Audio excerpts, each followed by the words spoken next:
চাকরিগুলো কিন্তু আমাদের জন্য যায়নি। নাটের গুরুরা যদি আজকে তাদের স্বার্থ রক্ষার গুরু হয়ে যায়, সেখানে আমার আপত্তি আছে।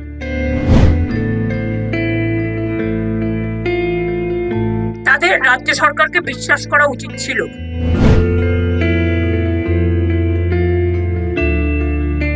শিক্ষকদের কাছ থেকে আমরা মিনিমাম সম্মান, সৌজন্য এটুকু প্রত্যাশা করি।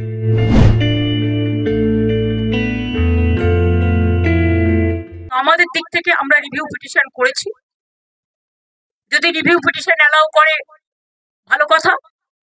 আমরা চাইবো, আমাদের আইনজীবীরা চাইবেন তাদের মতো যাতে ওদের চাকরি থাকে, কিন্তু সেখানে কোর্ট যদি কোনো ডিসিশন নেয় তাহলে আমি বলতে পারি না যে আমি মানবো না, কারণ কোর্টের ডিসিশন মানতে আমরা বাধ্য।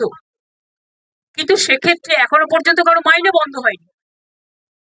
এমনকি গ্রুপ সি গ্রুপ টি যারা টাকা পাবে না তাদের জন্য একটা স্কিম করে টাকা দেওয়া হচ্ছে।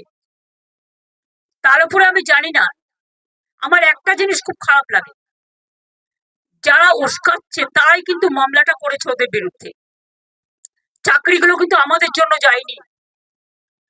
চাকরিগুলো যাদের যাবার পথে দাঁড়িয়েছে সেটার জন্য দায়ী যারা, আমি তাদের বলবো এটা না করলেই পারতেন।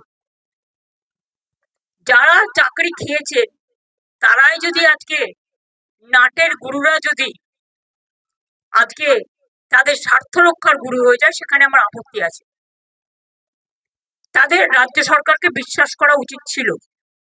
আমি নিজে ওদের সাথে মিটিং করেছি। শিক্ষকদের কাছ থেকে আমরা মিনিমাম সম্মান, সৌজন্য এটুকু প্রত্যাশা করি। রাজনীতির ঊর্ধ্বে থেকে তারা সমাজকে সেবা করুক, বাচ্চাদের শিক্ষা দিই। সবাই সমান নয়, কথাও আমি নিশ্চয়ই বলবো। অনেকে কাজও করছেন, তাদের সম্বন্ধে আমাদের কোনো অভিযোগ নেই। যারা আন্দোলন করছেন তাদের সম্বন্ধে আমার কোনো অভিযোগ নেই। আমার অভিযোগ একটাই, কাউকে আটকে রাখা জোর করে যায় না, রাস্তা অবরোধ করে মানুষের ক্ষতি করা যায় না, এটা কারো কাজ নয়। এবং এতে বাইরের লোকেরা আছে।